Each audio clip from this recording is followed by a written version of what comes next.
to go back during the break. One gentleman who is retired clergy, military, he just told me, and of course I've lost his name, pointed out something on this slide. And every time I do this presentation, somebody points that out. And that is that when my grandfather identified himself in New Jersey for his World War I draft registration, he identified as African. And so the year is 1916, 1917, and he is identified as African. Of course, I don't know whether that's possibly his response or whether that's what the person registering him said. It will be interesting. I may try to look and see whether other African Americans who registered at that registration point were identified as African. But I appreciate that being brought to our attention. So let me go back to where we were.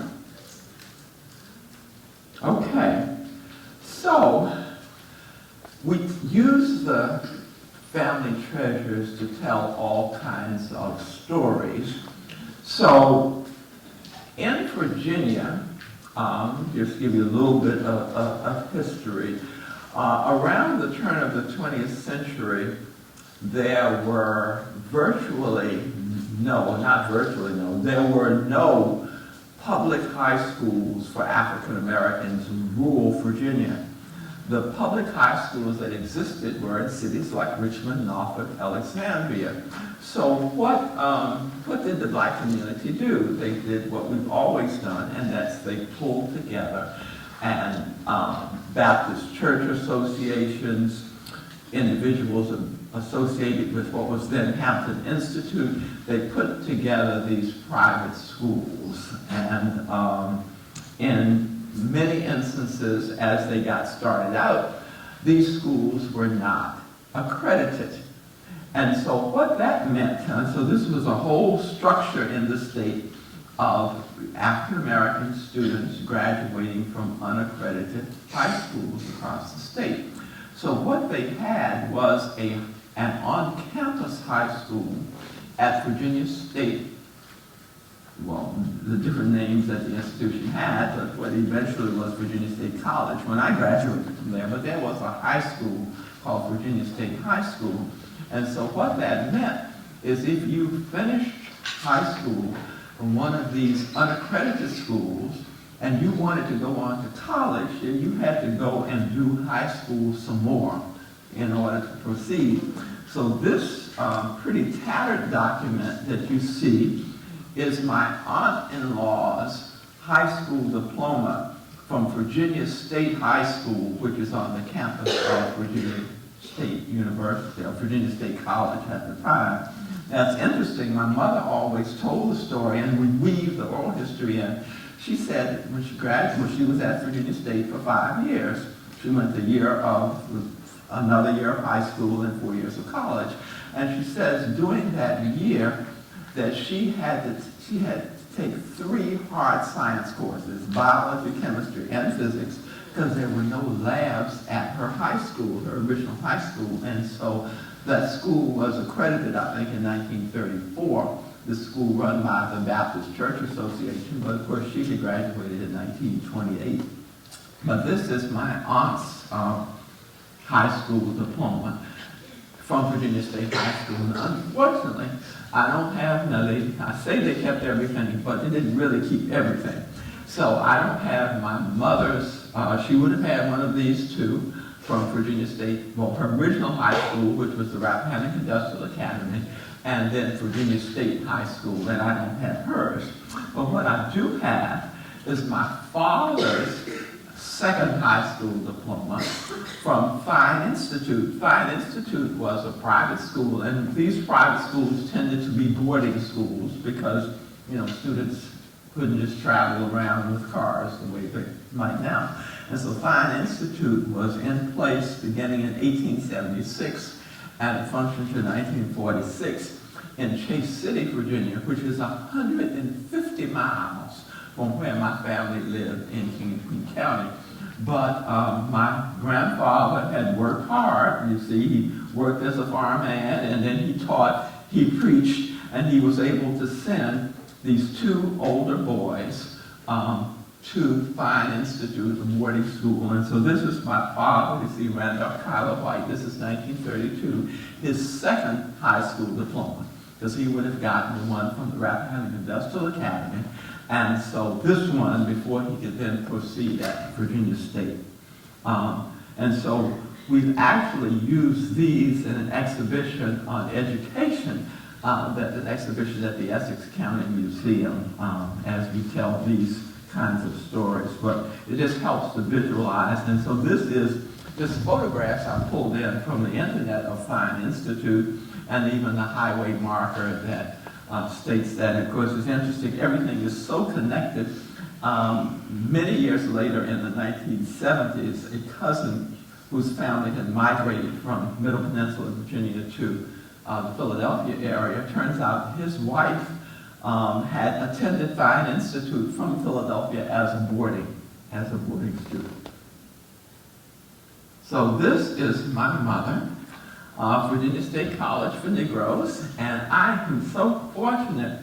Well, first of all, we've always had her picture when she graduated, and then I have this graduation invitation, and you'll see the commencement program, and I think the reason that I have them, and this is something I found after my mother passed away, but I found them in a 6x9 envelope that was addressed to my mother from a cousin. And inside was the invitation in an envelope addressed to that cousin's father. And so I can only assume that, like they didn't quite keep everything, that my mother did not actually have these documents, but that later, perhaps in the 80s, 70s, or 80s, or 90s, that her cousin gave these to her that had been sent. And it turned out that the person these were people that this was sent to was actually the principal of the Rappahannock Industrial Academy, which was the unaccredited school that she'd gone to first. And so this is actually the invitation from 1933 commencement. And this is the program from that commencement that we have, so we can tell her story. And she went on actually to get a master's there about 10 years later in the early 40s. And then something that I just connected just a couple of days ago when I was looking at this presentation for today, I looked at my mother's jewelry box, and guess what was there? Her class key from 1933. And I thought, okay, I kind of knew I had that, but, so it really helps us to put together the story of Gladys Cawthorn White, who then went on to become she was a classroom teacher with a major in home economics, and then she was one of those gene supervisors like her aunt.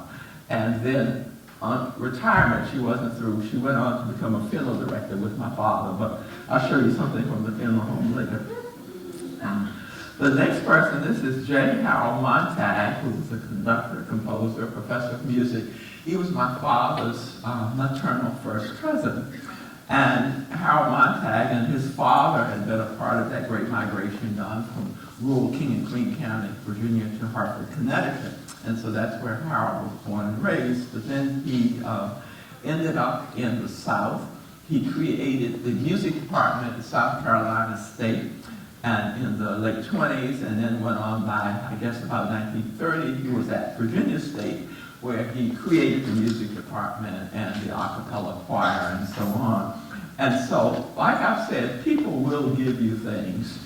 I was talking to one of my sorors, actually, who was director of the choir at Virginia State, probably about 15 years ago, and she said, we have some Montag sheet music.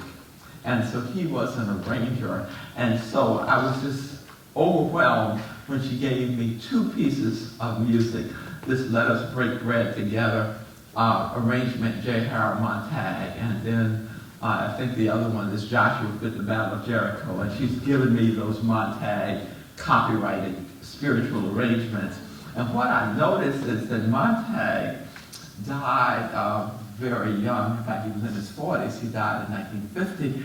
But this music was actually copyrighted in 1950. And you hear me say Montag. Rhonda had just said to me that she thought it might be a connection because I have this Montague in my family. My grandmother was Montague. I always laugh and say, of course, we know the Montagues and the Capulets from Romeo and Juliet, so we know it was Montague. But sometimes people try to fancy things up a little bit. So Uncle James left King and Queen as a Montague. By the time he got to Connecticut, he was a Montag. But it's still the same word, it's Montague. So this is J. Harold Montag, and we say that, and actually there's a Montag Lindsay Hall, the music building on the campus of Virginia State. But this is Montag directing I guess it was called the Harry T. Burleigh Singers at Virginia State, and this is a photograph from 1933. And so we tell the migration story, we tell Harold Montag's story through all these objects, just weaving in the pictures and the objects. So I reference my father. This is Randolph Carter White, born in 1912, died in 2012. Though he didn't quite make it, he was 99 3/4 years old when he died. And he was ever the businessman, the entrepreneur, just very industrious. And he would never have called himself an artist. We would never have called him an artist during his lifetime. We realized when we looked at the things he left that he was an artist. So this is a chair that he made. He said he made it when he was in grade school, so about 1920s. We have it. It is a little rickety. I won't even let my cat get on it. So I need to have it stabilized, but we do have that chair that he made, and this would have been he was going to a one-room school in rural King and Queen County for grade school, and that would have been probably about 1920 or so. But then we have all these things that he made. He found things. He found pieces of driftwood, other pieces of wood, and created these sculptures. So this is a dog sculpture, we call it. There's a snake, and there's a lamp, and you can see the base of the lamp. And so one of the things I really want to emphasize is getting down what things are, what the provenance is, and letting other family members know. Because as we started to talk about family treasures a couple of years ago, my daughter said that she's a person who's very, very into family history. I mean, she really is, and I'm happy about that. But she said that she didn't realize that was a dog. Okay? And she didn't know her grandfather made it. On the other hand, I have a young cousin who said that he knew it was a dog sculpture because he used to try to pluck the little jewels out that my father had put in for the dog's eyes. And then my daughter went on to say that she didn't know that Granddaddy made that lamp. Now that lamp has been there as long as she has been in this world, and she didn't know that her grandfather made that lamp. And I said, well, it's a good thing we're having this conversation. So that was instructive. Tell your young people, tell them about all the things in your family that you can think of to tell them. But she did not know that, and she was just so amazed and glad to learn it. So when she was in the, I think, 6th grade, she needed a piece made to look like a reindeer in some, I don't remember which Scandinavian country. She showed my father exactly what she needed, and he replicated it. And so this is something that she keeps near her. In fact, when she got up to speak at his funeral, she carried this reindeer to the podium with her for a prop, just as support, because Randolph made it for her when she was in the 6th grade. And this piece, ever the entrepreneur, so he was in World War II, and he was stationed in the Pacific, Guam and Fiji. And he, of course, would always cut hair and make money. People had to get their hair cut. And he made jewelry and sold it. And so this is a piece that fortunately he didn't sell, because he certainly was furthest from his mind to save something so that in 2024 I could be standing in Arkansas talking about it. That was not, I can tell you, on his mind. But somehow he brought this one bracelet back, and you can see he's etched it. It says 1944, and he has an eagle on there, and he sold them. So my husband said, well, you know what this is made out of? I said, no. He said, that's metal from a downed Japanese plane. I thought, okay.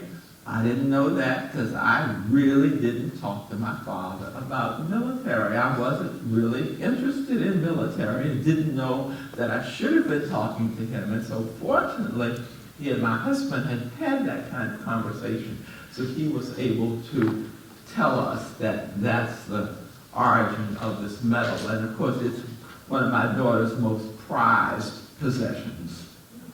And then this. Talk about recycle and repurpose. So my father, the funeral director, as I've mentioned, among his many business ventures. So we talk about, and of course it's all connected, about all those folks who migrated to the urban north from the rural south. But those folks were connected to home. They wanted to come back home to get buried, and they arranged for that. So I can remember when I was a little girl, we'd make midnight trips to Richmond or to Fredericksburg, an hour away, to pick up bodies that were called ship-ins, people whose bodies were being shipped back to Virginia for funeral and burial. And so I remember just many of those. It seems like it was always midnight when they came in. And those caskets were shipped in wooden crates, okay? So Randolph White's not going to throw away good wood. So there are all kinds of things. I have tables around the house, all kinds of things that he made from the wood of the shipping cases. And so there came a time, and because I'm always doing one event or another, I was doing an event at the Virginia Museum of Fine Arts, and we were recreating a Harlem club of the Harlem Renaissance era.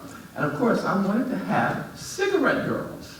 Okay, of that era. Of course, they had little candy cigarettes, but at that time, we didn't think it was politically incorrect to represent cigarettes. I don't know whether we do that today, but anyway, that's what we did 25 or 30 years ago. So my father took some of this wood, which he's held on to over the years, from the shipping cases, and he made this tray, and then he connected like straps, webbing to the tray so that the cigarette girl could, carry the tray.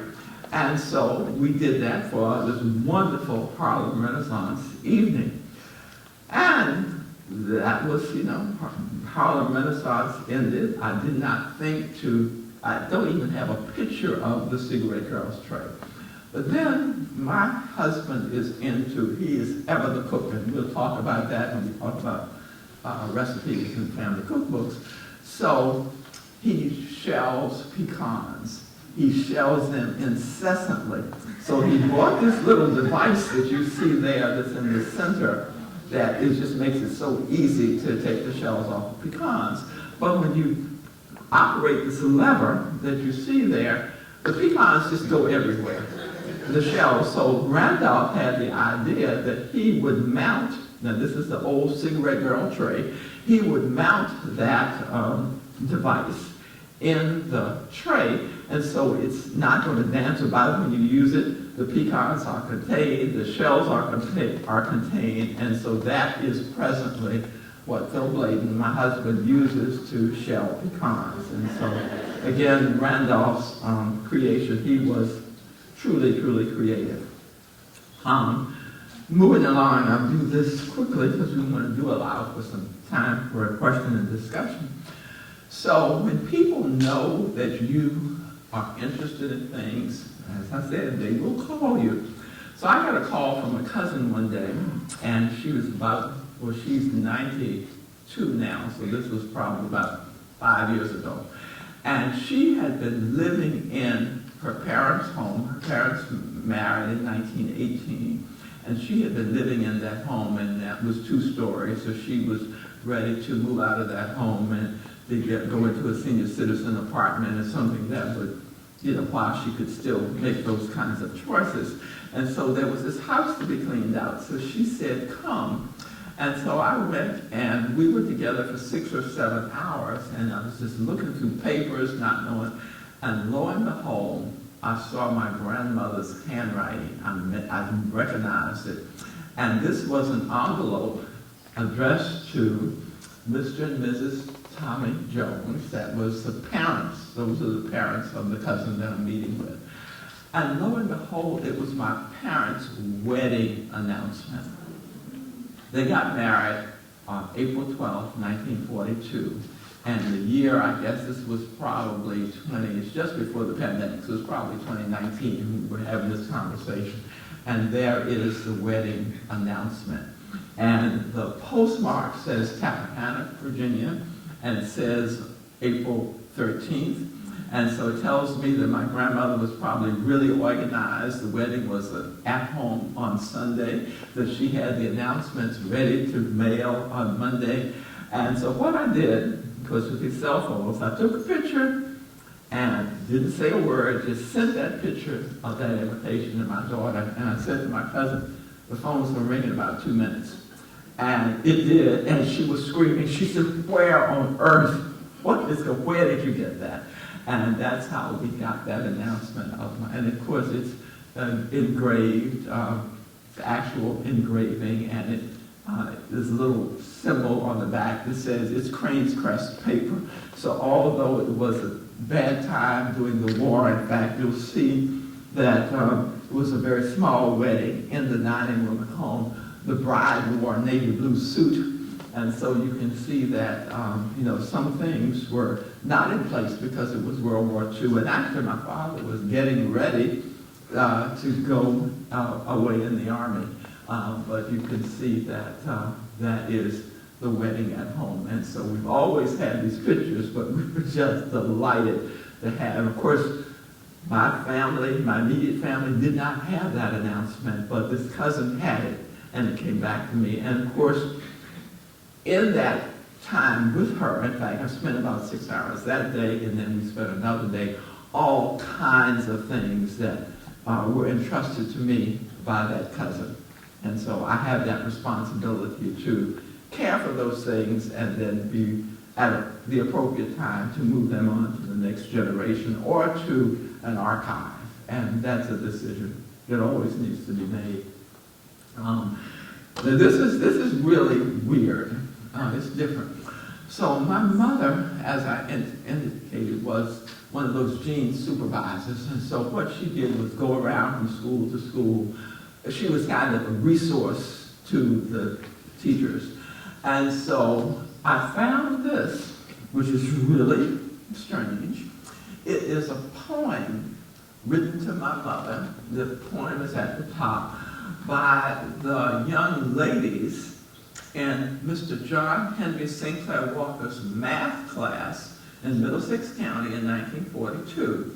And so all the girls in the class, there's a poem there, and then the girls' names are at the bottom, and it says all their names and where they lived, their addresses. And so that's the girls in the class, and you can see it says girls there. But then for some reason, in the same envelope with this, there were all these little pieces of paper. Now these are just little rectangles of paper. And so the boys in the class wrote their messages to her. They didn't participate in the poem, apparently, for whatever reason.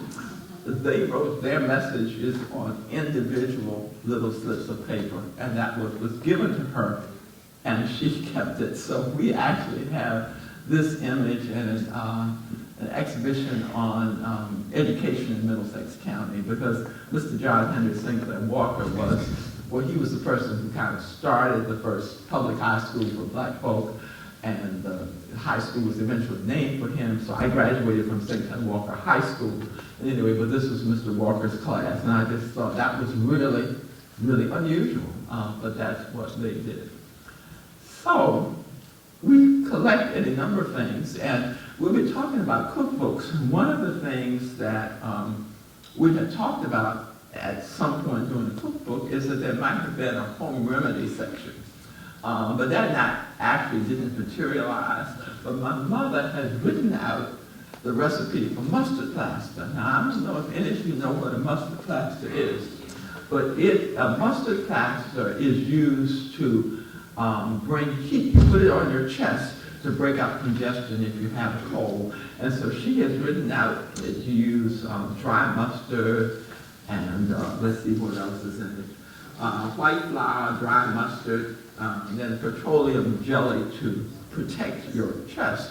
And there's a chemical reaction that goes on between the mustard and it creates heat. And so one of the things you never want to do is fall asleep if you have a mustard plaster on your chest, because it will burn your skin.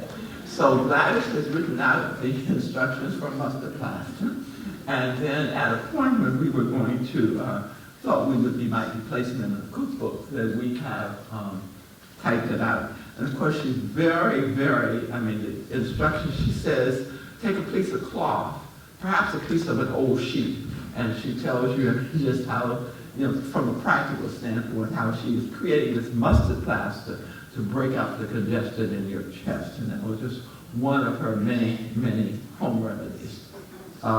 She had a master's degree and had worked on her PhD at Columbia, but she did not ever lose those things that she had learned from the beginning, like some of the home remedies such as this. So, listen, we're coming to the close here, but this is something very special. I wear it all the time, and I had an uncle, an aunt at least, I was very, very close to. My father's half-sister, born after my grandfather had remarried and had all those other children, and we were particularly close. And I was one of her caregivers in her last years, well, not actually caregiver, but one of those people who handled her affairs. And we had a surprise birthday party for her at age 79. At age 80, we had one. She was actually in a nursing home by then. At age 81, things had slowed down. So I went to visit her on her birthday in the nursing home in Newport News, Virginia. And for her birthday, she gave me a gift. She took this ring off her finger and put it on my finger, and it's hardly been off since. And that was, she was born in 1925, so this was whatever year was her 81st birthday.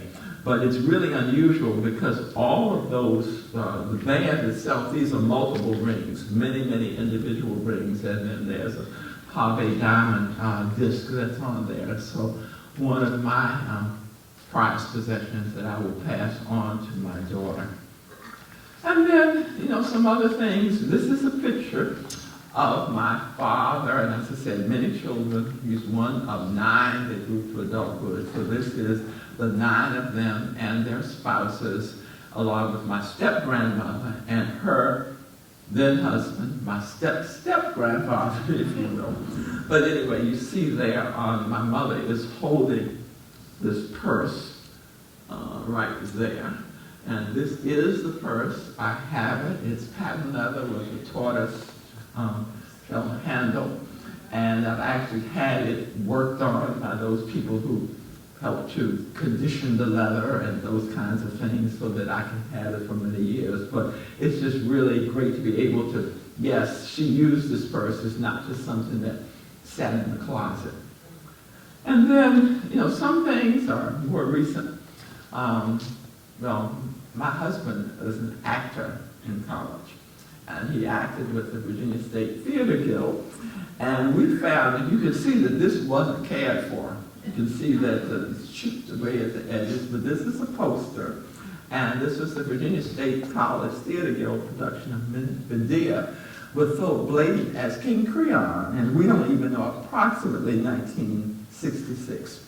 And there also is a poster that I need to find when he's acting in Waiting for Godot.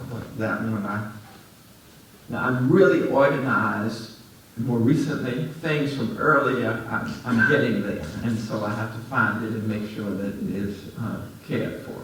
But there he is, ever the actor. Now this is really unusual. This is a charm for a keychain carved from a peach pit. Now, who carves peach pits? My family does. So, this was made by one of my first cousin once removed, who was about 30 years old. But he learned how to do this from his grandfather, my only surviving uncle, who's now 92 years old, who learned it from his grandfather, who was George Randall White, who made the chair that you saw before. And so they carve peach pits. I'm not sure why, but they do. And I don't have one. I also don't know how to carve a peach pit. But when we started to talk about these family treasures, I said, I've got to have some pictures of a peach pit. So I need to get one, and maybe I could learn how to carve it. I don't know that I'm really adept at fine motor skills like that, but I could try. But this is made so that this skill has been passed on. So that is... So some of the family treasures are mysteries. So I was always told that this key was a debate, well, they call it the debate key. It's not this medallion. Came from Fraser White. So Fraser was my grandfather's brother who went to Lincoln University. That's the Lincoln in Pennsylvania, not the other one. And then he went to Harvard Law School. And he was there for maybe a year or so, and then he was drafted, went into World War I, and died in the influenza epidemic in World War I. Anyway, everybody said this is Fraser's key. My aunt had it, and then my uncle has it. So when we started, and I've never really gotten close to it, or when we started to look at it, once we started to talk about family treasures, I said, well, this debate key says Yale. It doesn't say Harvard. And plus it says interdepartmental winners, so why would this be Fraser's? And so I don't know why my family has this. Fraser is the only person that at that point was anywhere near at Ivy. So, but he was at Harvard, and he was on the debate team at Harvard. So I don't know. This is not Fraser's Harvard key that we know, because it says Yale. Plus, it's got some other people's names on the back. And one of the times that I was doing this presentation, somebody pointed out to me how they had the debate teams, and that made sense for Yale. But anyway, I still don't know why my family has this, and no, it's not Fraser's key. And thus, plus on the back, it's really hard to read, but it almost looks like it says winners 1911 to 1919. And that doesn't make sense. It's why would the same three people be the winners for that many years unless they, really were undergraduates and then graduate students or whatever. But then plus by 1919, Fraser was long dead. So we don't know why we have this, but my uncle has it. And maybe what we should do is try to do some descendant work and look at those names that are on there who I assume were Yale students and see if we can figure out maybe we should give it to them. Now, this is another mystery. This is something my daughter inherited from a cousin. Yes? The 9 is a 2, because in the study of the MNIST digits that they're doing with artificial intelligence, they looked at 2s from all across the handwritten world, and that serif that made it look like a 9 is just an artifact of the engraving. Oh. That's my opinion. That's very interesting, and I appreciate that. And you can tell me later, and I'll write down a little bit more about what you said about that. It would make sense that it would say 1911 to 1912. Yeah. Thank you. Yeah, I just love it. We kind of crowdsource this information and find out more than we would previously have known. So my daughter inherited this, and it was said to have belonged to the grandmother in Richmond. So this is on my maternal grandmother's side. It's amazing to think that I never asked who the grandmother in Richmond was. I heard references. My mother and her cousins talked about the grandmother in Richmond. What I know that it was either the mother of someone who was born in 1837 or the mother of someone who was born in 1850 something. And so I suspect the latter. And so we have no information. We didn't ask when anyone who would have known could have told us. So what I did do was try to look to see whether it's even consistent. In other words, if this were something made in 1930, then I know that that oral history was wrong. And so the back mark says, finest French ivory cabinet, Charles Field, Haviland, Limoges. And it so happens that, yes, this pattern, and I've forgotten the name of the pattern now, but yes, it was made at a time that it could have belonged to someone of that era. And so we just treasure the dish, it's this covered dish, but unfortunately we will never know. And of course, the takeaway point is ask those questions. Ask and ask and ask and ask around. Ask to your elders, even your contemporaries, even younger family members, because I find that my daughter knows a lot that I don't know, because she spent we lived in the city of Richmond about an hour from my parents. She spent weeks at a time in the summer with my parents at a time when they had time to spend with her. And so she knows all kinds of things that I don't know because they didn't have that time to spend when I was growing up. And then plus, I was probably had my head in a book somewhere and wasn't paying attention. So ask around. Your family members may know what you don't know. So quickly here, I was fortunate enough to be a part of the exhibition committee at the Museum of the American Revolution in Philadelphia. And they mounted an exhibition a year or so ago called Black Founders, the Fortin family of Philadelphia. And we talk about family heirlooms. This is James Fortin's table, thought to be made about 1800, passed down through 7 generations of the Fortin family. So this is really the maximum family heirloom. This is also in the exhibition. It's a needlework sampler created by one of the Fortin family members about 1817. And then finally, James Fortin's Bible. Actually, James, it was an 1839 wedding gift to Jane Vogelsang Fortin, was recently owned by her great-great-great-grandson, Atwood Kip Fortin Jacobs. And initially, Kip had lent this to the museum, and then during the exhibition, he decided to give it to the Museum of the American Revolution. So this Fortin family Bible is now owned by the museum. So sometimes family treasures are new. This is something I've made, and I'm not an artist, not like my father and some other family members, but this is a quilt that I created, and it's got our family. We use this Adinkra symbol, and the Adinkra symbols are from the Akana people of Ghana, and there's a symbol for any meaning that you might be looking for. There's an Adinkra symbol that means that.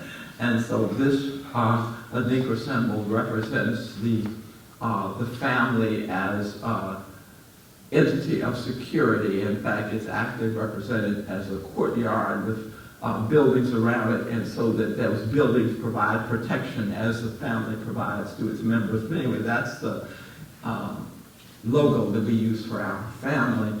And so we have those squares representing the different branches of the family. And that's something I made probably about 15 years ago, so maybe it will become an heirloom. And then back to that family auction. So sometimes people made things expressly for the auction. So this cousin of mine, who's now gone on to glory himself, made this piece of needle. It's a very small pillow, needle point on one side, and the family information, family reunion information on the other side. and he was unable to attend the reunion, which I think was in actually in Ottawa that year, but he sent this pillow to the auction, and again, you know, I'm a sucker for buying things at the auction, and so I bought this, and I now own this with a cousin I was very close to, but his needlepoint. And he was a gay man. I think he made it lavender to represent that part of his identity. So we were just pleased with that. And this is a pillow I made, again, we had a cousin who was a graphics designer, so she helped us develop this, what we call the Montague family quilt, and so that was for one of our reunions, and so there's several of those pillows floating around. So I talked about the funeral home, and we just mounted this exhibition of African American businesses. So one of the things in that exhibition at the Middlesex Museum is this bottle of smelling salts. It says Tidewater Funeral Home. I don't know if anybody remembers smelling salts, but when a person has been overcome or is emotional, it's ammonia compound, and you stick it under their nose, and it just makes them, yeah. But, and I have not actually taken, this actually still has liquid in it. And I don't know, it's probably 40 or 50 years old. I haven't smelled it to see, I don't dare, but anyway, this is just a little piece. And I'm told that when you Google smelling salts, you'll see that somehow in present day times, some athletes think that smelling salts enhances their performance. And I guess it's not a banned substance, so no, I don't know much about that. But anyway, that's in the exhibition. This is also, we're looking at, there were probably in 1965, 100 African-American businesses in this county.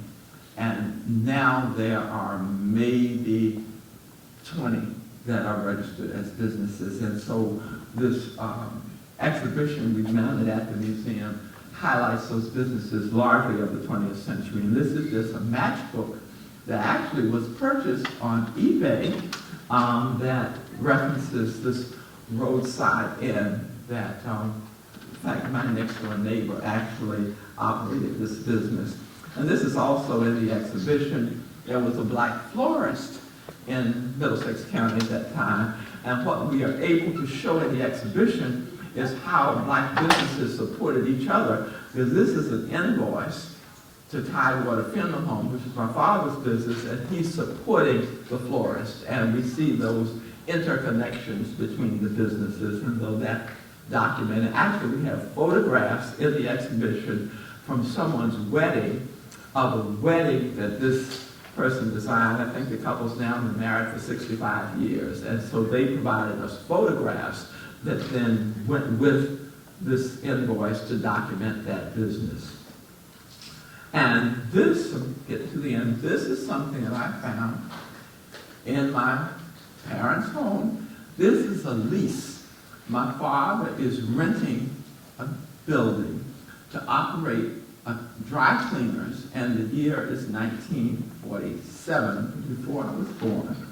And it's leases between, he was actually renting from a white woman in the area, in the little town of Urbana, Virginia. The rent was $30 a month for 12 months. And this is, I believe, well, my father eventually built a building across the street from the building he rented.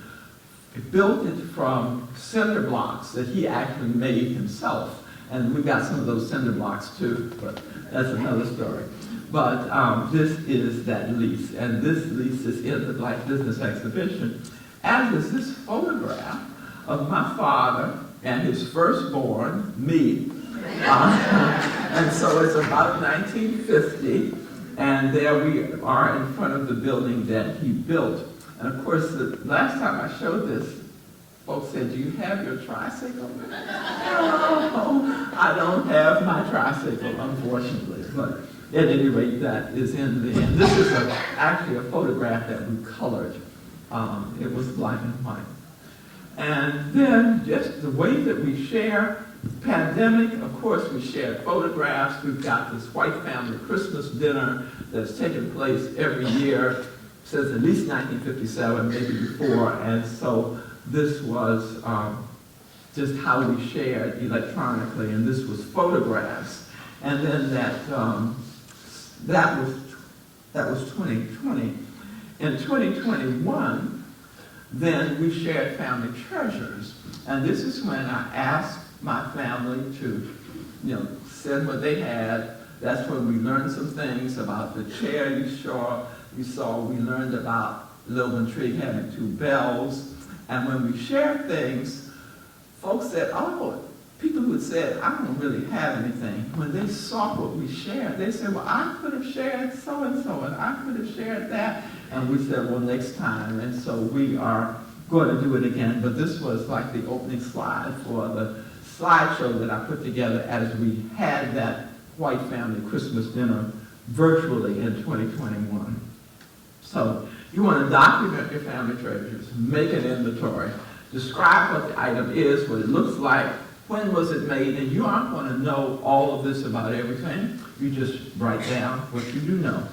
If it's handmade, who made it, how did you get it, who was the previous owner, if you know, where is it now, where did you find it, where did it come from. Take a picture of the item with your cell phone and organize and catalog your notes, storing a copy with the item if that's reasonable.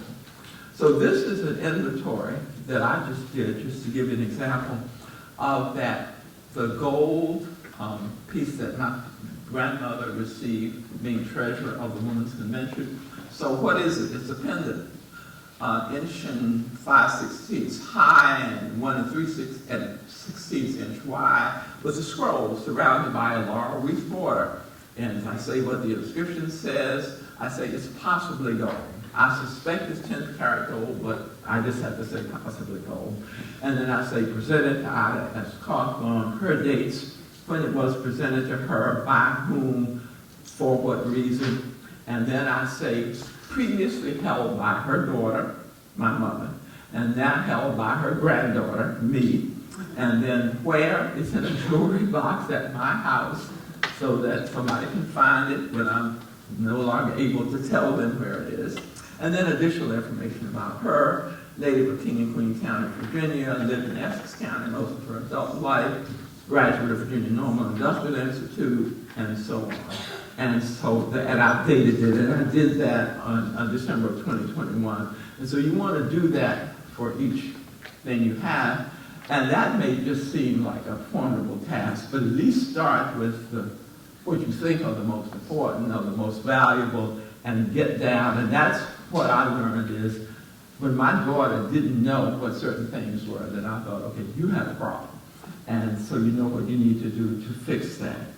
So we're at the end. I hope that you will be intentional about your objects, document them, safeguard them. Now, how to care for things is beyond what I've talked about here. There is a handout that has information. Of course, remember, and I'm not the expert on this at all, but remember the enemies of your objects: moisture, temperature, extremes, critters like insects and mice.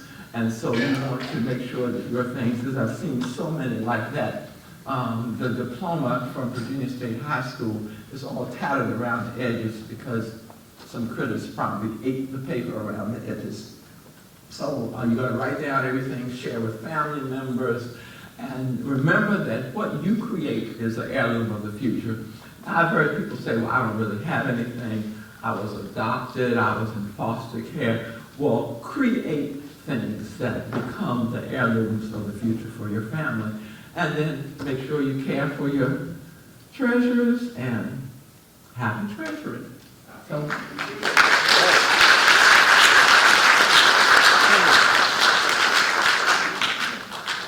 we should have time if there are. Is it questions? Yeah. Yes. We're going to do questions, but real quick, let me say just a couple of things. After the questions, we will have a brief not sponsorship. We will have a brief discussion of what the tables outside have, the different organizations that are outside, the Arkansas Genealogical Society, the Heritage Seekers, African American Genealogical and Historical Association, and Preservation of African American Cemeteries. We will hopefully have at least one person from each of those organizations come down and give you a brief overview of what they are and what they do, and tell you what announcements of events they may have coming up.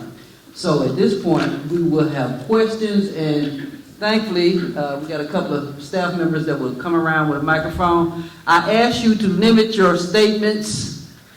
Yes, we want to hear all about your family history, but today and now is not the appropriate time.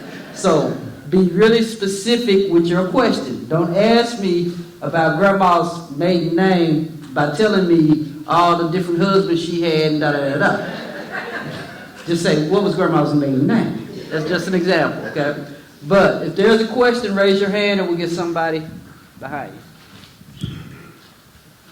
I just wanted her to go back to the first slide when you were talking about how you preserve, not this one, like 3 slides before this one, the very first when you started. This slide at the beginning? What? 3 slides from this one. Okay. Oh, the draft registration? No, you're going back. Forward toward the end. Wait a minute. Toward the end. First thing, when you were talking about how you be intentional, you document this last 4 slides. Oh, inventory. Yeah. Okay, I'm sorry. That's okay. That was it. Thank you.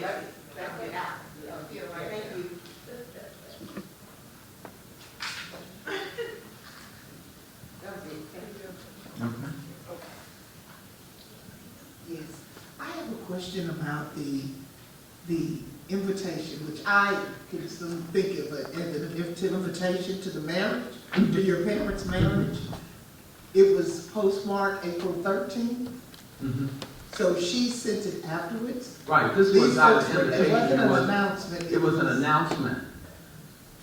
They Wasn't an they invitation. had mailed. Right, it was an announcement that the wedding had taken place, and so it was mailed, and this was, so it's wartime, and, they didn't have a lot of money, or didn't have space for a big wedding, and so the wedding took place literally in the dining room of the home with, I don't know how many people were present other than the ones you see, but, maybe 25 people were present, maybe not, but it was an announcement, and it was not an invitation. So the announcements were apparently ready to be mailed, so it's postmarked. The wedding was Sunday the 12th.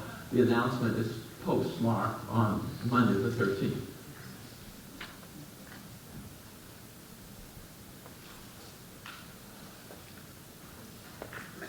Ms. White, You got another question?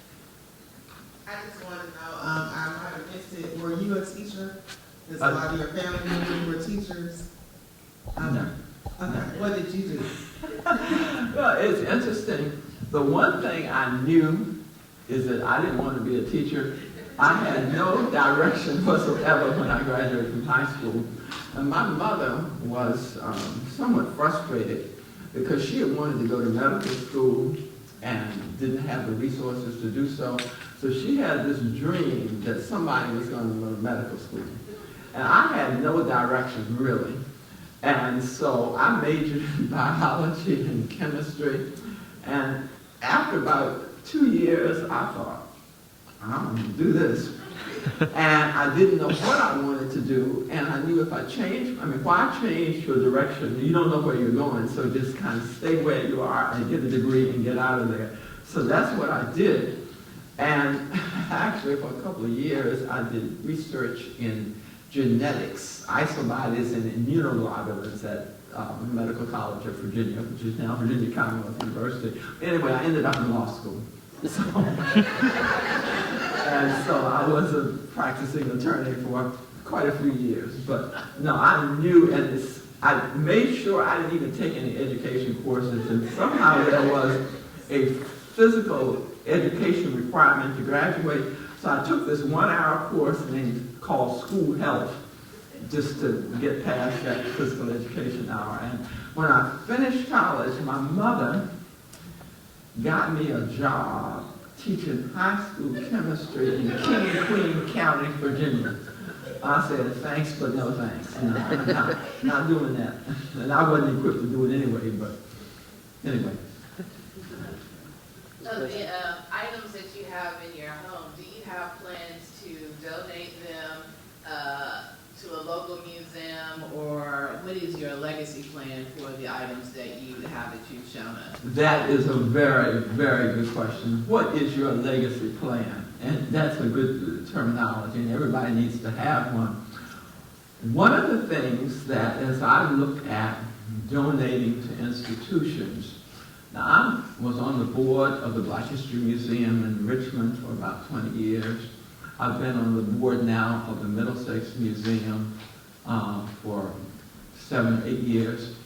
And neither one of those institutions has the ability to care for items. In fact, the Black History Museum realized that, and they stopped taking things because the most important thing is that the item be preserved for posterity. So I've come to the conclusion that, and there are some instances when I like a local institution to have something. I'd like a Black institution to have it, but if those institutions can't care for it, then all is lost.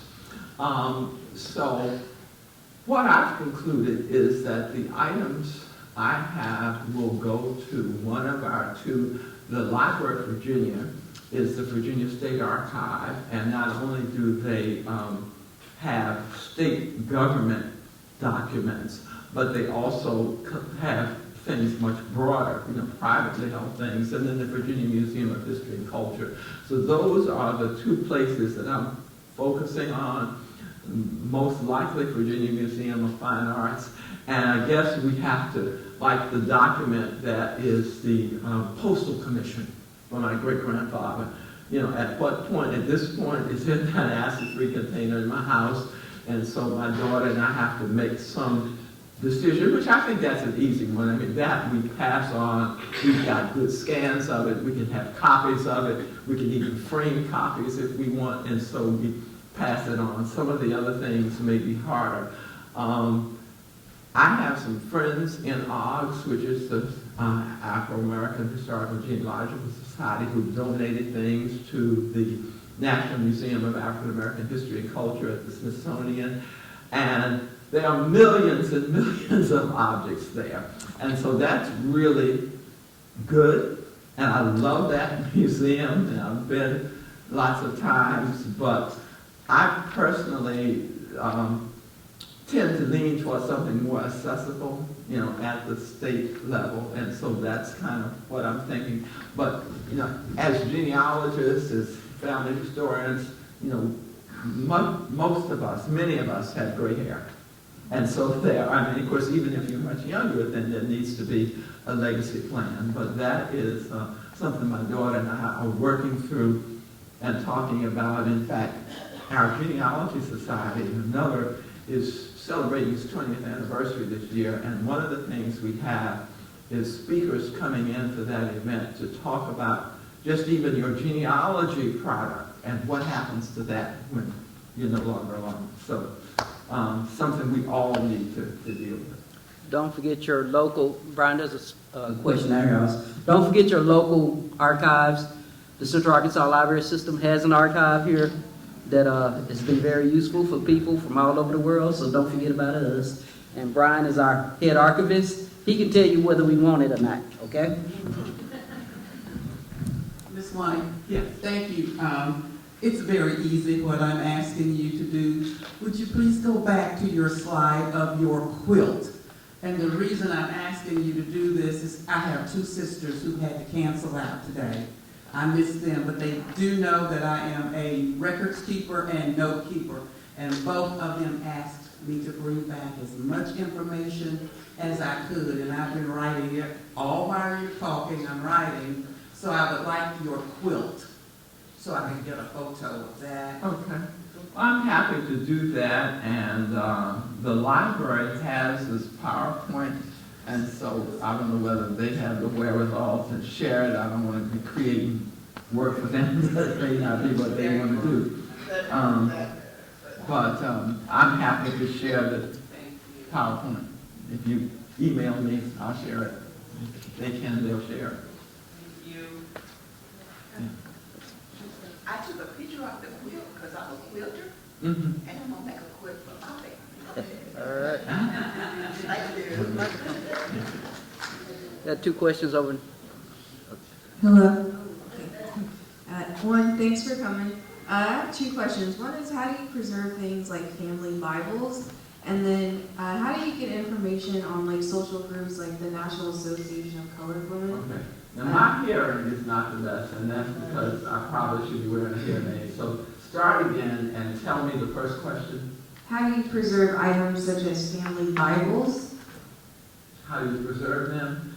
Okay, what I want you to do is look at the resources on the handout. Now, is the handout in people's bags? Okay, so I'm not the expert on, how to keep things. People at this library probably can tell you that. And there are all kinds of on the handout, but how to preserve certain things. But I mean, there's some basic things. I want you to, don't store newspaper with your other things because newsprint is high in acid. I mean, there are lots of basic things, but that's not my area of expertise. But I just know that you want to learn how to store those things appropriately. And then, my other question is, how do you find records from Black social groups such as the National Association of Colored Women? Those are groups that I found kind of doing research on women in my family.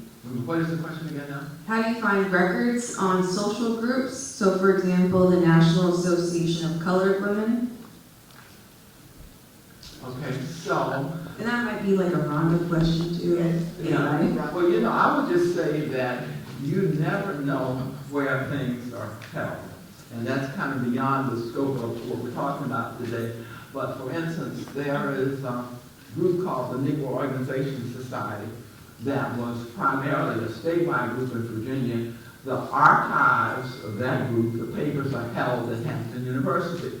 And so you really have to look around and see where certain archives and special collections see what's held. But I think that's what your reference librarian can Right.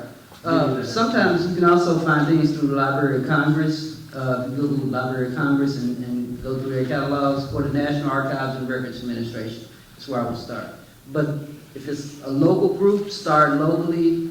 Our Arkansas State Archives, we may have something in our collection. One of the colleges in the state may have something, so check with the local colleges also. Yeah.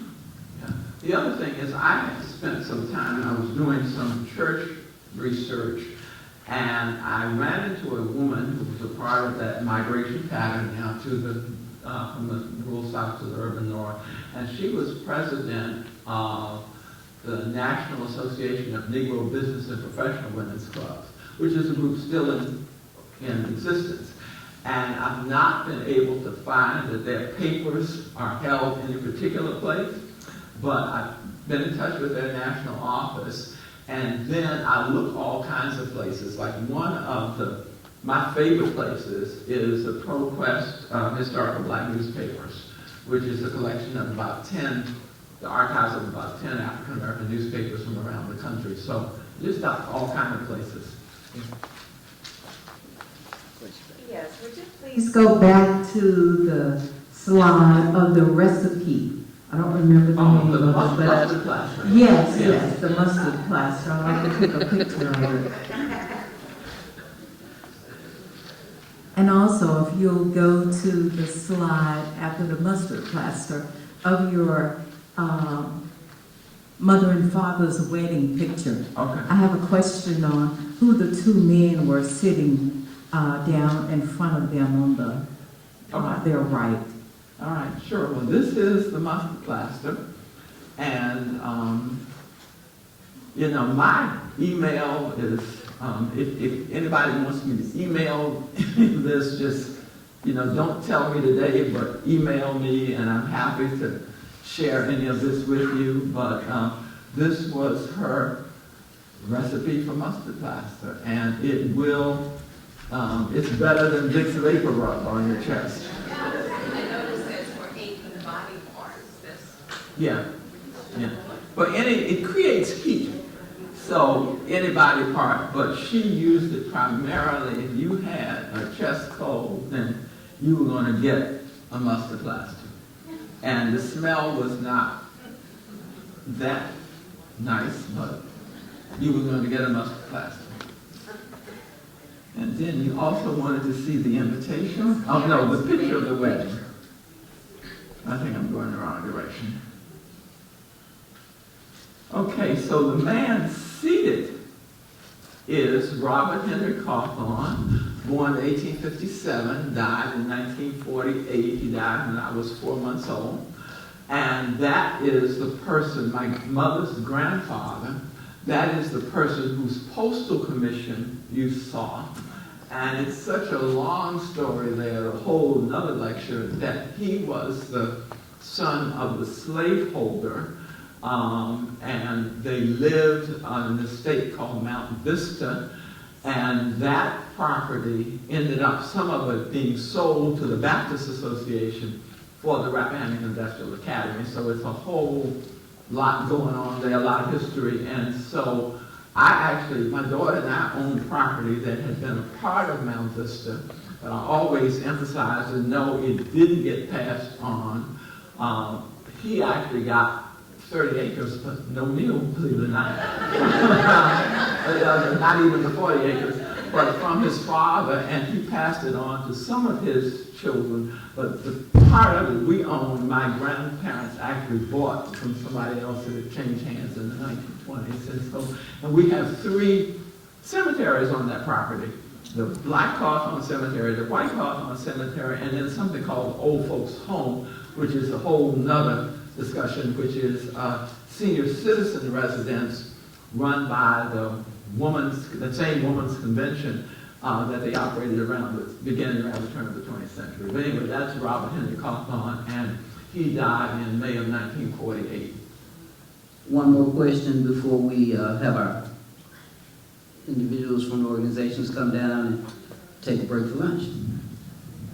Hello, thank you for doing this for us, but I had one question regarding, you mentioned the gene, teacher. How did you find out the information for that? I mean, The gene I'm sorry, supervisor. how did I find out the information for The gene supervisor. gene supervisor? Well, I always had oral history, and before, when I was little, I would just hear gene supervisor, and I wondered, well, we didn't really talk about blue jeans much, but I didn't know what that meant. What is a gene supervisor? But it's Anna T. Jeans, who was the philanthropist, and so I knew, in fact, when I was a little girl, I have a photograph of all the gene supervisors across the state would have like meetings in the summertime, and so there's this one picture when I'm about 4 years old, and we were at St. Paul's College, called St. Paul's Institute, which was the HBCU since out of business that was in Lawrenceville, Virginia. And so I always knew about gene supervisors, and then later I started to research and learned about Anna T. Jeans and this program. And I actually have the contracts, and not in this presentation, but I have my mother's contract, the gene supervisor contract from about 1943 or 44. And Gene's program is kind of like Rosenwald. We hear about Rosenwald schools, and so it sounds like, okay, Julius Rosenwald paid for these schools. And it also sounds like Anna T. Jean's fund paid for this teacher's salary. Not exactly. Anna T. Jean's fund gave some money, in fact, $100. And so a school year, now she wasn't making much money, but it was considerably more than $100. So the Anna T. Jean's fund paid $100. So there's no doubt in my mind that without the Anna T. Jean's fund, there wouldn't have been the impetus to have these resource teachers. And just like with Rosenwald, when you look at the Rosenwald database on the Fisk University website, It tells you how much Rosenwald gave for each school, how much the community gave, the black community, how much the state school board or whomever. And in most instances, I know with the ones I've looked at for Virginia, the Rosenwald amount was the smaller amount. But without that, it wouldn't have happened. And we know that. And so it's the same thing with Amity Jeans. The funds provided the impetus, so you got that resource teacher in each county. But I've just done some research on jeans, but it's something I knew all my life. I didn't even know how to spell it, but I knew jeans. And well, I didn't know Amity Jeans. I knew jeans supervisor, and then I learned Amity Jeans. All right.